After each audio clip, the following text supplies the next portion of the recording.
Assalamualaikum warahmatullahi wabarakatuh.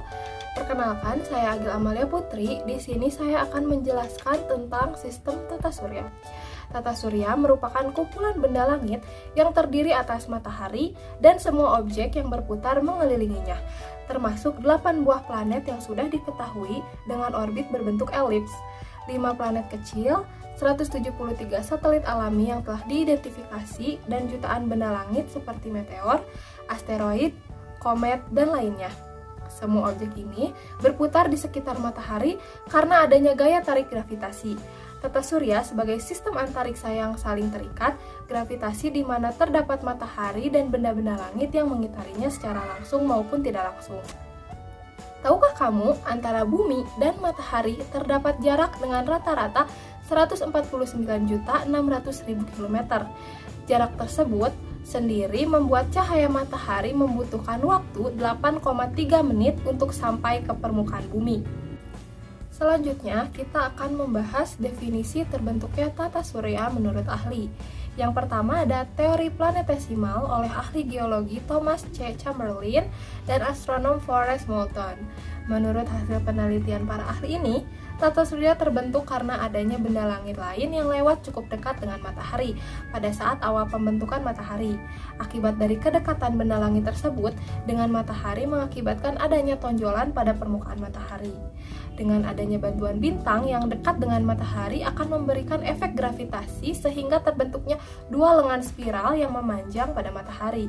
Setelah itu, sebagian besar materi akan tertarik kembali dan sebagian benda langit lainnya akan tetap di orbit, akan mendingin dan memadat dan akan menjadi benda-benda berukuran kecil yang disebut dengan planetesimal. Beberapa benda planet lainnya yang berukuran besar disebut dengan protoplanet. Dan objek-objek tersebut akan bertabrakan dari waktu ke waktu dan akan membentuk bulan dan planet dan sisa dari materi lainnya menjadi komet dan asteroid. Teori yang kedua yaitu teori awan debu oleh Carl von Weizsäcker dan Gerard P. Kuiper. Menurut hasil penelitian para ahli ini, tata surya terbentuk dari gumpalan gas dan debu, kemudian gumpalan awan mengalami penyumbatan, dan pada proses penyumbatan tersebut, partikel-partikel debu akan tertarik masuk ke bagian pusat awan, membentuk gumpalan bola, dan kemudian mulai terikat yang akan membentuk cakram yang tebal di bagian tengah dan bagian tepinya yang tipis.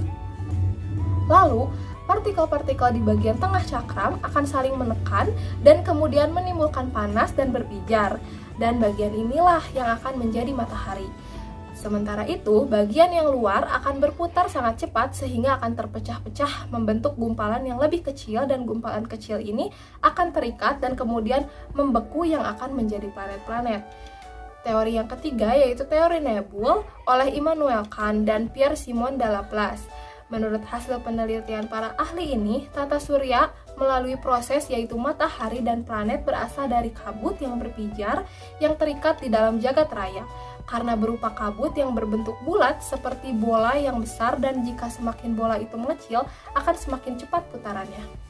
Lalu, akibatnya bentuk bola tersebut mendekat pada kutubnya lalu melebar di bagian ekuatornya, sehingga bagian massa dari kabut gas menjauh dari gumpalan intinya dan akan membentuk gelang-gelang pada sekeliling bagian utama kabut. Kemudian, gelang-gelang tersebut akan membentuk gumpalan yang akan menjadi planet-planet dan satelit. Sedangkan bagian tengah yang masih berpijar akan selalu membentuk gas pijar yang disebut dengan matahari. Selanjutnya, kita akan membahas tentang anggota sistem tata surya. Sebagian besar astronom yakin bahwa seluruh anggota tata surya dari matahari hingga asteroid yang paling kecil terbentuk dari awan, gas, dan debu yang sangat besar dan berputar yang dinamakan nebula matahari. Proses ini diawali sekitar 5 miliar tahun yang lalu saat matahari mulai terbentuk. Planet-planet dan objek-objek lain terbentuk dari bahan-bahan yang tidak membentuk matahari.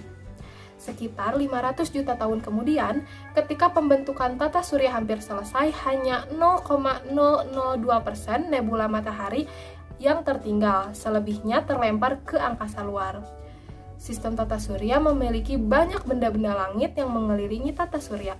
Bagian-bagian dari langit itu berjalan sesuai dengan strukturnya yang secara teratur, yang saling melengkapi satu sama lain agar tidak menimbulkan kerusakan pada anggota-anggota planet lainnya. Yang pertama ada matahari. Matahari merupakan anggota penting dalam tata surya yang merupakan komponen utama dalam tata surya. Matahari juga disebut sebagai induk di dalam tata surya. Matahari memiliki ukuran sebesar 332.830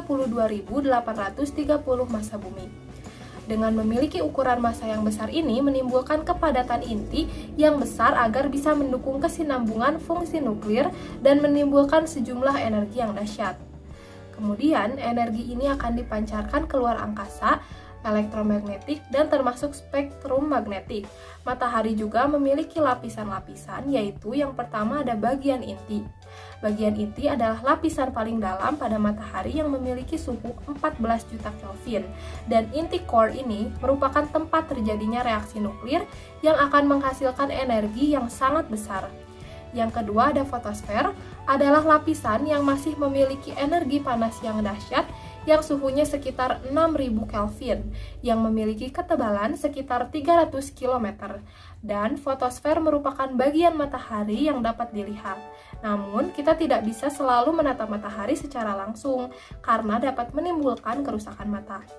Selanjutnya ada kromosfer, adalah lapisan bagian atmosfer matahari yang memiliki suhu 4500 Kelvin dan memiliki ketebalan 2000 km. Selanjutnya ada korona, adalah lapisan luar matahari yang tidak terlalu memberikan energi panas karena korona memiliki suhu 1 juta Kelvin serta memiliki ketebalan 700.000 km. Energi panas yang selalu dipancarkan matahari memungkinkan adanya kehidupan di bumi. Dan tanpa pemantulan cahaya matahari, jadi kita tidak bisa melihat anggota-anggota lain dari tata surya, hanya yang tampak saja seperti bintang, meteor, dan komet. Selanjutnya ada planet-planet. Selain matahari, ada juga benda-benda langit lainnya yaitu planet-planet. Planet adalah anggota benda-benda langit yang memiliki beberapa variasi dengan bentuk dan ukuran tertentu pada planet. Planet terbagi menjadi 7 yaitu Merkurius, Venus, Bumi, Mars, Jupiter, Saturnus, Uranus, Neptunus yang memiliki varian dengan bentuk ukuran tertentu pada setiap planet. Dengan banyaknya misteri dan fenomena menarik yang ada pada alam semesta, tata surya, serta dunia langit yang hingga saat ini masih belum diketahui oleh para peneliti, membuat banyak orang tertarik untuk mempelajari lebih dalam mengenai hal ini, bagaimana suatu fenomena alam terjadi, dan masih banyak lagi. Menurut International Astronomical Union tahun 2006, sebuah benda langit dapat dikatakan planet apabila memenuhi persyaratan sebagai berikut. Yang pertama, harus mengorbit sebuah bintang. Yang kedua, harus cukup besar untuk memiliki gaya gravitasi agar tetap bisa berada di lintasan. Yang ketiga, harus cukup besar agar gravitasi dapat menyingkirkan benda lain yang berada di sekitar lintasannya. Sekian materi yang dapat saya sampaikan. Semoga bisa bermanfaat. Mohon maaf bila masih terdapat banyak kesalahan. Wassalamualaikum warahmatullahi wabarakatuh.